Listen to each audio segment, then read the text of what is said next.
Alright, we're officially finished, but not without wounds. Chris has a boo-boo. I don't know if you can see that. She's bleeding a little bit on her leg. She got cut. We don't know how yet. We're figuring that one out. We're done. Cat shelter is done, everybody.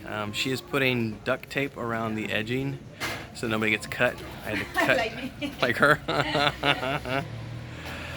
So here's a good thing.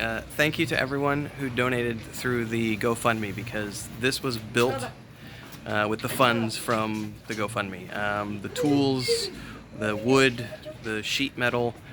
We did have to spend some stuff. What's up, Frodo? How you doing, buddy? Oh, he's grumpy right now. We did go over budget by a bit because we get sealer, because this is raw wood and it was ridiculous and used way too much sealer. But it is officially, I had sun today, so it came out and finished. So let's take a better look, a closer look.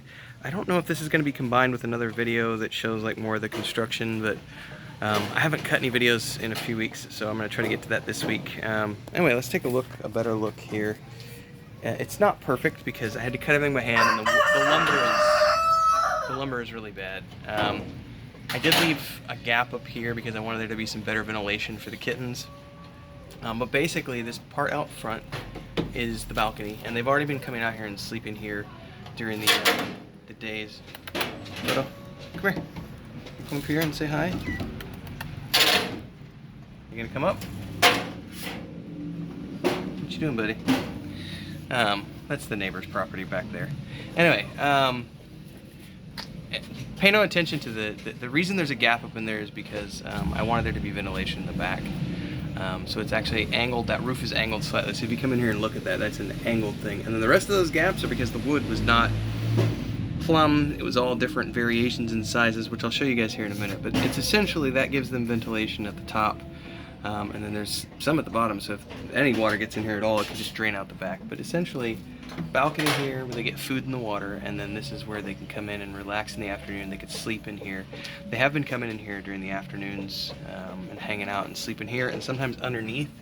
So we've got this up on blocks, actually right here, because the water, every time it rains, as you've seen, the water comes down and runs all the way along the house and goes out. So I didn't want these to be down in it's already covered in mud. These have been covered in old motor oil, which is an old, I've been doing that for years. So the rest of it's been sealed with anti-fungal, anti-water, outdoor wood sealer. Anyway. Let's show you a little bit of what I was talking about, the wood being varying lengths and thicknesses. So here's the ending. Notice that these are not the same, and that's because that's just what they were, and I haven't cut those off. I may leave them like that. You don't know. Who knows? And then if we go over here and look, these aren't drastic differently here, but you can kind of see this is a thicker piece. This is a thicker piece. This wood was all sorts of different sizes and thicknesses, and but it is what it is. It's pine. It's built. We're done. Cats have their outdoor shelter now, so they can stay here when they want, and then they can also come in when they want. More than likely, this is a metal door, but we're thinking we may have somebody come out with a metal grinder and grind like a cat door, like a small 6x6 square into that door, and then put like a plastic, I don't know. We haven't decided we're gonna do that. There's an idea that we might want to do that, but at the same time, then we can that allows cockroaches and other things to come in. We'd rather have those not come in. Hey Smeagol, you wanna come here and say hi? Look at this boy. What's up? Who's a good boy?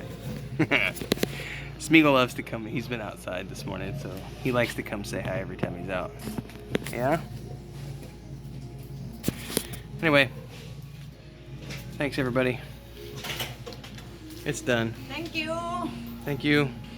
Onwards and upwards. By the way, we're going to keep the GoFundMe is still up for those who want to continue to contribute. Here's the duct tape edging. She still has to finish. Yeah, so just has to finish here. Anyway, the GoFundMe is staying up. All the cats are spayed and neutered now. But we still haven't gotten them vaccinated.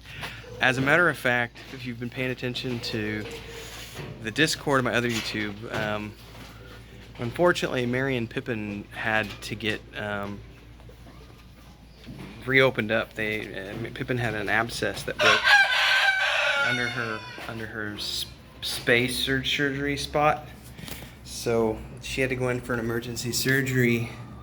I don't know if you can see her in there. You sleeping, baby? And then they went ahead and opened up Mary again. So that was 3 days ago. I don't remember now. So they had to get reopened and resutured, and now they're on a 10-day antibiotic rotation. That came out of pocket. So if anybody who wants to continue to contribute, we're gonna leave it open because again, they haven't been vaccinated and we're over budget with stuff, life. Over budget with the sealer and the emergency surgery. So if you can continue to contribute, that would be awesome. But to those of you who helped us get the cat shelter built, that's the most important thing. So thank you very much for that. One more look at it as we finish.